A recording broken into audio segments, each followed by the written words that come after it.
दोस्तों, आज की इस वीडियो में हम बनाने वाले कोलाज, वो भी सीढ़ी से।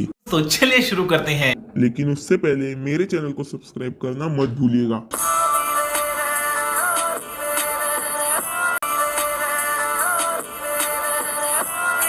बहुत हो गया टाइम पास, अब चलिए शुरू करते हैं। सबसे पहले हमें चाहिए एक ब्लैक पेपर और हमें चाहिए ये ग्लू और कुछ सीढ़ी के टुकड़े। तो अभी मैं शुरू कर रहा हूँ और आप इस वीडियो को एंजॉय कीजिए।